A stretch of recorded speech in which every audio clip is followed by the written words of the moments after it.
Welcome back to our podcast, Culture Shock Therapy, where we get into a whole lot of therapy for all of the culture shocks we experienced as third culture kids. We are your hosts. I'm Shauna. This is my sister Tessa. And today we have a very special guest, Carel. So before we get into the introduction, cheers. So today we're going to be talking a little bit about what it was like for Carel to be a third culture kid, where he grew up, who he is, how that relates to us, and how it differs. And the episode is called TCK's in Touch. There's going to be more. This is part one, because knowing us and Carel, there's going to be way too much to dive into to just have one part. So enjoy. And Carel, why don't you introduce yourself? Let us know who you are. Yeah, for sure. So my name is Carel, as these two lovely ladies told you. And I grew up all my life, the majority of my life, outside of the Netherlands. Where I was born in The Hague. At the tender age of 6 months old, my parents took me along on a grand adventure. I thought you were going to say you were born at the time. No. Yeah, no. So, yeah, my parents took me along at the tender age of 6 months old. And, I straight away got the experience of flying as a little baby. And honestly, throughout my life as a TCK, the plane has technically been almost like a bus ride. It feels very comfortable. I love the airports. The airports do sometimes feel like coming home, which is a little bit weird because you never sleep there, but it does feel like home. And they took me to Africa. So 6 months old, I arrived in Africa, and quite an experience. I've lived 18 years abroad, 8 years in Africa, and 10 years in Israel afterwards. And it was a great experience, to be honest. So if you look back a little bit, what was the TCK life experience for you? How would you describe it? Well, I mentioned the word a little bit earlier. I would describe it as a big adventure. Basically, every day in my life was an adventure. Different cultures, different things happening. And also for me, growing up in Africa, that was one big adventure, because growing up in Africa is something completely different than growing up in Europe or even in the Middle East, because in the Middle East, at least you have big cities there. It's very civilized, you could say, a lot of money. So, there's some sort of order in that. But the setting where I grew up in Africa was really in the middle of nowhere, in the bush, as the Africans would call it. And the biggest city, well, what you could call a city, was almost like a 6-hour drive from where we lived. So we really lived in a very remote place, and we had no supermarkets there. We had no running water. We really grew up in the middle of nowhere. For Australians watching, you could call it the outback. Really getting, get your hands dirty if you want to survive there. You need to really do your own stuff, your own things. We had our own water well, for instance. We'd collect rainwater, and then we'd purify it like 3 or 4 times with a filter. Collect rainwater? Yeah, because we had no real source of fresh water there. So, you had the river, but you don't want to drink the water from the river. Yeah, because I was going to ask, like, these basic necessities that we, the supermarket and stuff like that we just take for granted. How did you guys do that then? Oh, we didn't have that.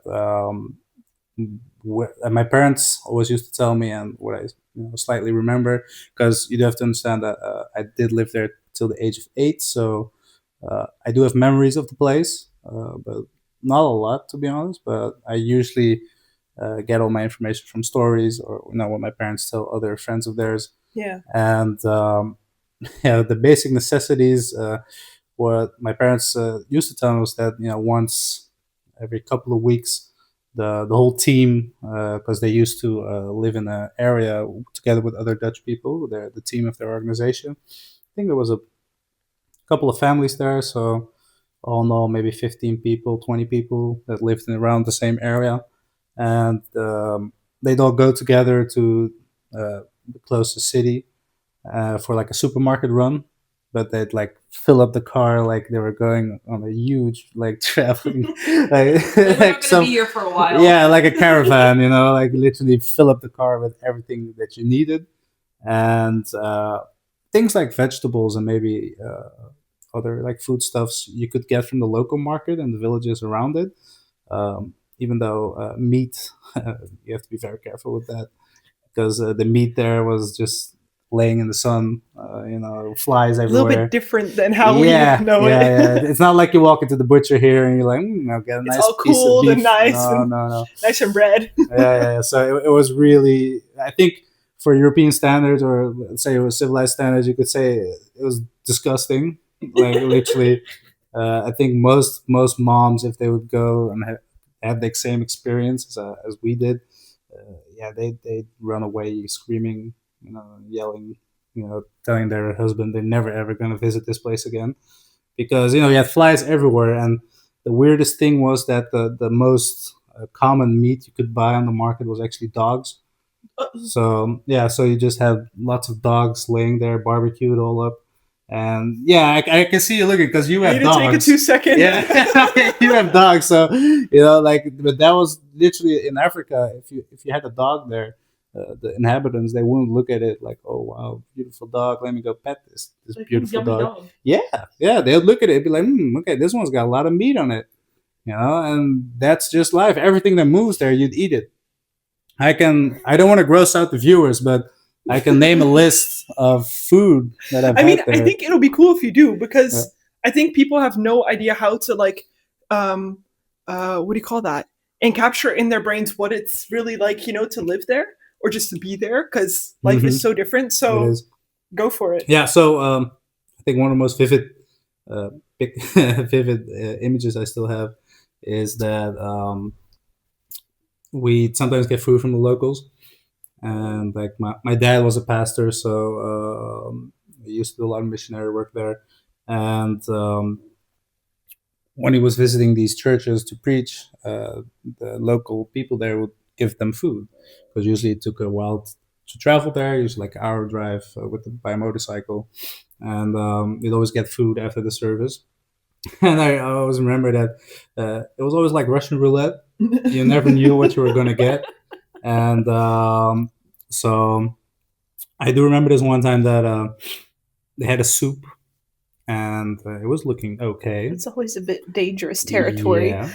And while I was looking at this soup, I could see like 3 like toes stick out. Oh my god. And okay. they were webbed, and this local guy just pulls out a frog. And maybe French people were like, "Oh, frog, that's okay, that's all right." But there was just a frog too. yeah, so it's not that bad, but like they would eat a lot of frogs there. So you just pull out the whole frog like this. Oh my gosh! Yeah, you just eat the soup with maybe some rice, whatever. And in some places, you'd be eating with maybe a group of 10 people, and they'd only maybe have 4 spoons, so you'd share the spoon with the people around you. And personal hygiene wasn't really a thing that much, like people weren't disgusted like here. If you maybe take a lick of ice cream and you offer it to someone else, like, ew, gross, go away, But there, no, it's nature. hey, just gotta eat, and there's no boundaries, like in that sense. Yeah, not really, because what doesn't kill you makes you stronger, right? Yeah, so, literally. So the frog is actually still okay. It's still good. Yeah. The rumor's true that frogs taste like chicken. Some way you could say. Maybe the texture could be a little bit chickeny, but I don't think so. No. Well, maybe there's some hints of chicken, but it's not really that you think, lovely KFC over there, But anyway, so frogs are still alright, but then you start going into different territory where you eat, for instance, you eat termites. And lovely. Yeah. We had over there. We used to have lamps at night, and lamps or lambs? No, lamps. Lamps. So okay, so not like the baby sheep. No. But hanging outside the house, we had lamps, and the locals usually where we lived, they were really poor, so they usually didn't have those necessities. So maybe they had like an oil lamp, but oil is expensive. So they'd only use it if it was really necessary, maybe inside the house or whatever. And we used to have solar energy, and we also used to have lamps that were on outside. And we always had locals that would come to our house and ask for permission to catch termites there, because the termites were attracted to the lamps. So they'd catch all these termites, and what they would do is they would get some palm oil and they'd fry them. And to be honest, they're quite tasty. They're crunchy. They taste like peanuts, you could say, and just a small light snack. And to be honest, I even think that is not that bad, not to eat termites. To be fair, I It's mean, the big flying ones. by Yeah, the way. yeah. Yeah. I was gonna say anything deep fried would be good, but if you went ahead and be like, well, it's the big squishy flying ones. Yeah, no. No, we used to have a lot of colonies of those ants around the house. Okay, Yeah. yummy. You would like see the small castles almost. I'm hungry. Yeah. So I do have a question though. So you lived in Africa from 6 months old to about 8 years old, right? Correct. So I can imagine that if those are the things that you're used to, like with eating and cuisine, Yeah. what was that like going to Israel, where that might have been like different? Did you just like go around the schoolyard For eating sure. ants? Or, No. what was going on? No. I did. First of all, they don't do that there. So if you're gonna do that, you're gonna get bullied for sure. I mean, you're a freaking weird kid. Become a know. target. That would be fair. Yeah. Yeah. So no. Thankfully not. And to be honest, moving to Israel, the food there was just on such another level. I mean, Mediterranean cuisine. You got Lebanese kitchen, Israeli kitchen, falafel, shawarma, everything. It doesn't compare. Well, my favorite dish actually in Nigeria used to be goat meat. Yeah, they used to eat a lot of goats, very tasty. Usually in weddings, you get nice big pieces, chunks of goat meat. And the specialty there was that they would just, they weren't fancy about it. They wouldn't like slice up the whole goat and fry the tenderloin or whatever. No, they just toss the whole goat on the stick and fry it. So what I would love to eat was actually either goat meat or cow meat that you'd get. The parts with the skin still on it, and they'd also do it with the hair still on it, so you'd have like singed hair on the meat. You like this? Yeah, that was delicious. Goat meat is lovely. But like the Singed hair. Yeah, hey, deal with it. Okay. Meat is meat. Like who cares about Such a man. Meat is meat. Yeah, who cares about a couple of hairs? And so the goat and the cow meat was actually still the good part, but you'd get very lucky because usually cows. You only have 3 hairs instead of 4. No, but they're very expensive, so you'd only get it at weddings or like big events, right? But besides that, you could eat a lot of different stuff there, ranging from snakes. Maybe some people are crazy enough maybe to eat some scorpions, but they would eat literally anything that moves. Is it humans or? I mean, I don't recall any cannibals in Nigeria, luckily. But if you do want to get sidetracked a bit, there are. Go for it. All right, there are. I think maybe there could be slight. How could I say cases of maybe people being cannibalistic. What do you mean slight cases? Like Well, they're outliers. So not very common, but they're there. Yeah, they could be there.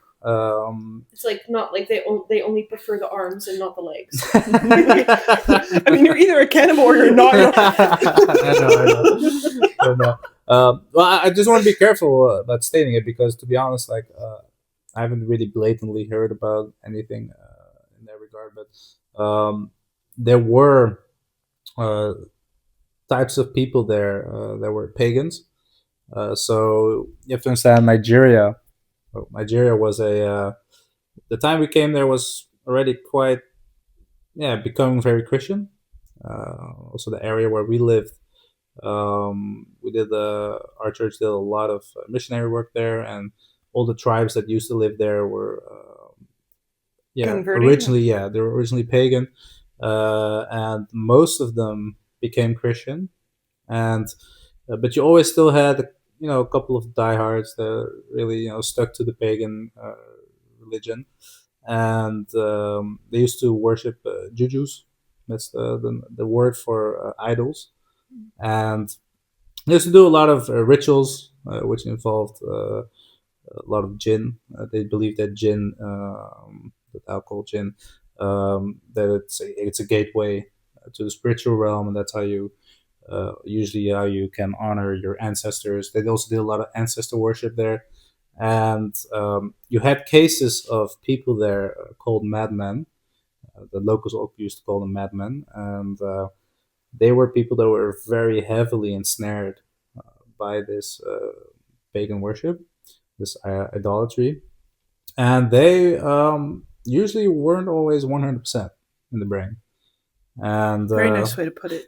yeah, I know it might be maybe the massive amounts of gin or other narcotics or whatever that they consumed, but the kids, I remember growing up there as a kid, we were always scared shitless of these guys because there were always rumors that they'd go around killing people, especially children, that they would hunt children. And I have some crazy memories about that because I remember always playing with my kids, and sometimes like when we are playing on the compound, our compound was situated close to a road, and that road would like lead to the village center, and sometimes like this one of these crazy guys would come by with a bike or just be walking. And I remember as soon as my friends, I had a lot of Nigerian friends there as well, so as my friends would spot this guy, they'd all bolt, they'd all every direction, they'd hide behind trees, they'd run away as fast as they can, and like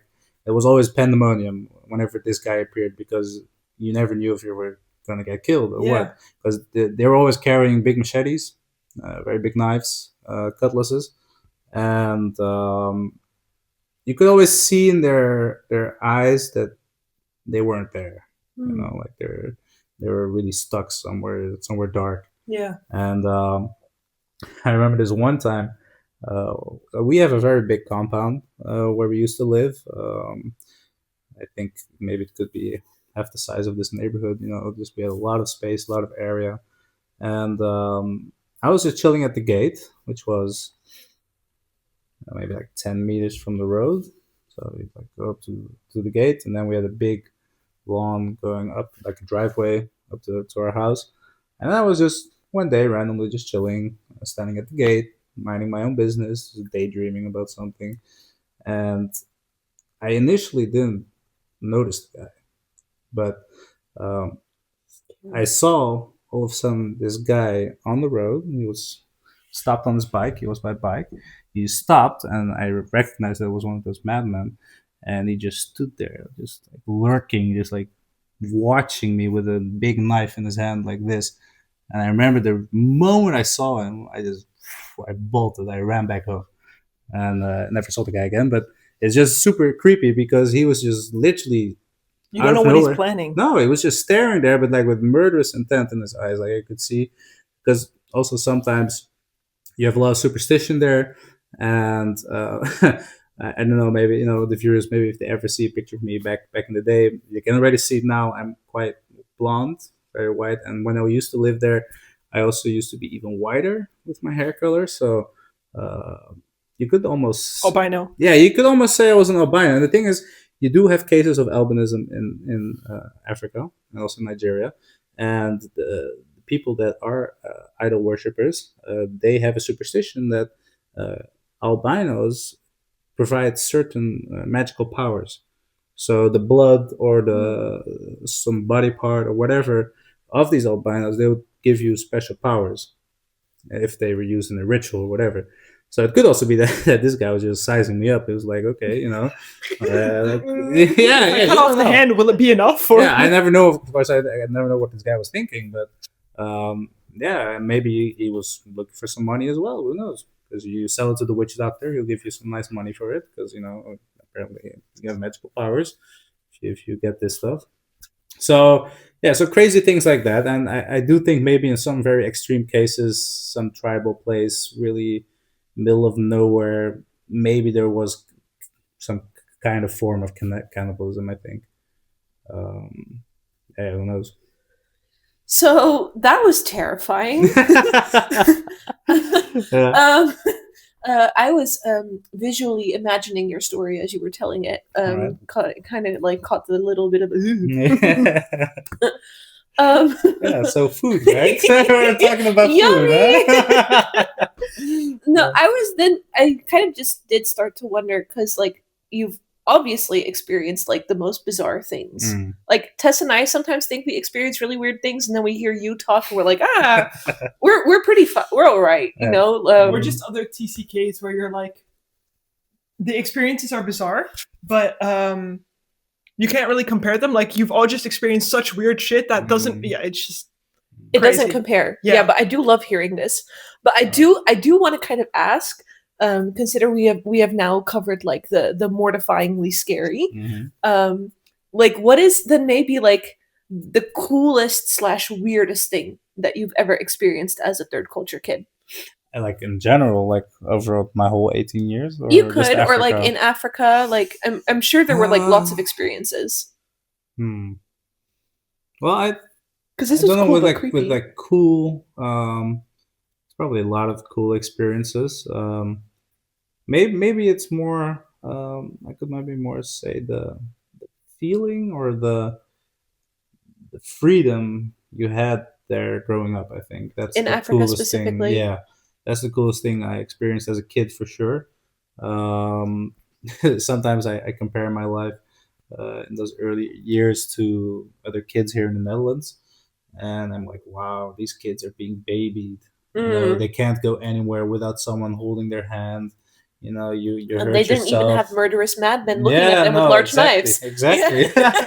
Yeah, you know, you hit your toe. Oh, you got a boo boo. You know, like you know, everybody babies you, and I don't want to be cool about it or something like that, but like, um, I do think that as a kid, I grew up pretty fast in those conditions. Also, especially since, um, not to say weirdly, but there was a lot of death around me at a young Okay. age. Yeah. Because where we lived, Nigeria was also known. Other parts of that part of Africa was also known as a white man's grave, Okay. which was in relation to many of the earlier missionaries coming from Europe or other parts of the world. White men that came to Africa to spread the gospel, and usually those people within a year they die because of the conditions, the climate, all the dangerous animals. So me growing up. I was always on the lookout for scorpions, for snakes, because they were definitely there. And crazy story about that is that when I was a kid, like little baby, I was put in the box. You know, this box where you put babies inside and to keep them safe. You know, and my mom told me that she put me there, and she came back after like 10 minutes or so, and she didn't know how quickly she had to pull me out of there because apparently there was like around 6 or 7 baby scorpions Oh my walking around god. inside the box. So I could have already died back then, This is like because a mom superpower to just yeah, like jet yeah. Hey, over. my mom is a warrior. She did some crazy stuff to protect her kids, and so baby scorpions, they're also just as dangerous as adult scorpions, and they were just in the box with me. We also have other stories about scorpions that are just randomly chilling on your suitcases, or some other colleague, had one on their pillow, Oh, lovely. and she Yeah. found out just before she was going to bed. Oh So, my gosh. like those kind of things. And another story, when I was a little baby, my mom also told me this, is that she was home alone once. My dad was going to some meeting, and she was just chilling there, and I was also just in the box probably there, and she saw from her corner of eye. You have to realize that we didn't have fancy lights as here right now, like all the what do you call it, TL light or the Like the light LED bulbs. lighting? Yeah, so we only had like oil lamps, Yeah. or very dim lights, and you'd have very dim light and shadows. And while she was in the house, she could see from the corner of her eye, she could see something dark slithering in, Oh. and it was a poisonous snake. And she didn't know, so she once again she picked me up as fast as she could, and she jumped on top of the bed because that was the highest place she could go. Mm. And while she was standing on top of the bed, the snake, probably because some snakes have heat sensing pits, so they'll go to the place where there's the most heat. It's like a horror So movie. Oh my gosh. take another sip. Yeah, exactly. Maybe more than one sip. Yeah, refill. I love No, so my mom was standing on top of the bed, and the snake actually went straight under the bed. And she could, when she was looking from like the side, she could just through like a crack between the wall and the bed, she could just see the head of the snake just laying there. And she very slowly, that's what she told me. I was too young to remember this, but that's what she told me, is that she had a broom close to the bed, luckily, and there was a big broom with like a big wooden stick. And what she did was that she took the broom very carefully and hit the snake on the head just like that and killed it. But that's another example of death. So what if my mom didn't see that snake slither in? Death to be thankful for. Yeah. Yeah. So while I was running around as a kid, I had a lot of freedom. My parents trusted me with that. I technically grew up as a small Nigerian with all my African friends, my Nigerian friends, and I used to do everything they did. I used to walk barefoot. Didn't care about gravel or anything else. I used to swim in the river, and then casually I'd find out like a couple days later that someone would be like, "Hey, yeah, we spotted some crocodiles just like kilometer up the river, just upstream." Like okay, and Could have died again. yeah, and but okay. So yes, there was a lot of death, and you could maybe think, "Oh my, like why would I ever do this to a kid? Why would I send him there and like this guy could die every minute, like what's going on?" But at the same time, they gave me a lot of freedom, and I could go out and explore with my friends. We'd go climb every tree there was. We used to have goats as well as like Best friends. yeah, technically, yeah. And then you eat them with we the even had a goat. We even had a goat which we called Maxima. So I guess that's a Dutch thing to name their goats or house animals After your queen. Yeah, apparently. I think she was a princess back then, but I mean, it's not the biggest compliment, well, maybe it's an honor. Who knows? Hey, a goat is a lot of money back then. Depends on the culture. Depends on the culture. Yeah. Us Dutch people would not see that as a compliment. No, like, true. if you name me after your goat. Oh, a geit. No, you old goat. No, but so we had a lot of animals there, chickens as well, and cats even. So it was funny. You just walk around, you climb every tree, with a huge mango tree that twice a year you had the mango season, and you'd have a lot of fresh fruit. So I'd always go around. I'd even with my friends, we'd pluck cashews from the trees, and we'd actually just build a fire somewhere, and then we'd just make our own cashew nuts, roast them, Nice. and all that kind of stuff. So a lot of the things that here as a kid you wouldn't experience, I just did over there, and there was so much freedom that you could just chill, hang out. And the thing is, you also, where we lived, we had no real traffic with like cars. People mostly had either motorbikes or like bicycles, and cars were a rare occurrence in that part. So you never had to be scared, if you were playing football somewhere, that some car is going to run you over or something. So we had a lot of freedom in that regard. We could go where we wanted, where we pleased, and of course you're always vigilant. You're always looking out for all those dangerous animals, and I think that is the coolest part of growing up there is the immense freedom you had. I really enjoyed that, and sometimes I do miss that. Yeah, but yeah, and maybe craziest thing also maybe the fact that I ate crocodile and I ate hippo. So I feel like they'd have a lot of juicy fat, just. And crocodile does taste like chicken and like fish, in case you're wondering. So basically, it's confused. Yeah, technically, yeah. Fair enough. So before we round off this episode a little bit, I'm curious: would you do it all again, or would you, do something like this with your future kids? What's your take on it? TCK. TCK, okay, yeah, for sure. I think letting your kid grow up in that kind of manner is Honestly, it's a double-edged sword. I will say that. It also depends on the kid itself, if they have the mental fortitude, if they're strong enough mentally Yeah. to do it. Because as I saw from a couple of your previous episodes, such as the one to say, saying goodbye, um, you do have a lot of cycles where you leave behind people, where you leave behind where you grew up, and you move on to the next, and it can be sometimes discouraging or difficult or whatever. But if you do have the mental fortitude, then um, the advantages are just huge. Yeah. Um, you're very social. You can blend in with cultures easily. You think outside the box a lot of the times, and um, you're also very adventurous usually. Though that's what I noticed. Growing up in Africa, is that adventure always calls. You could say. It's just around the corner. Yeah, it's just around the corner.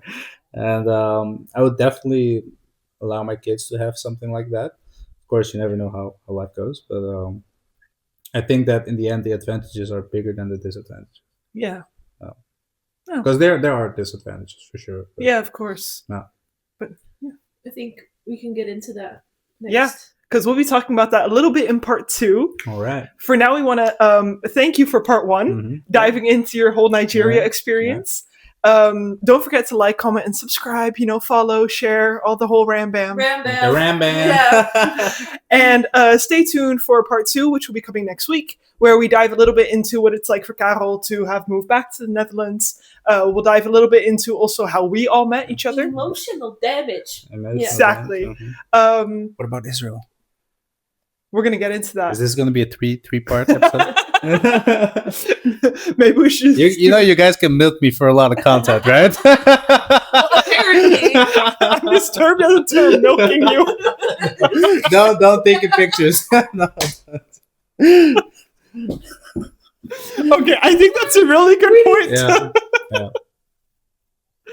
Yeah. Okay. Right. Yeah, right. I need to reset. Okay, so thank you guys so much for listening, and we'll see you guys next week. Bye! Bye.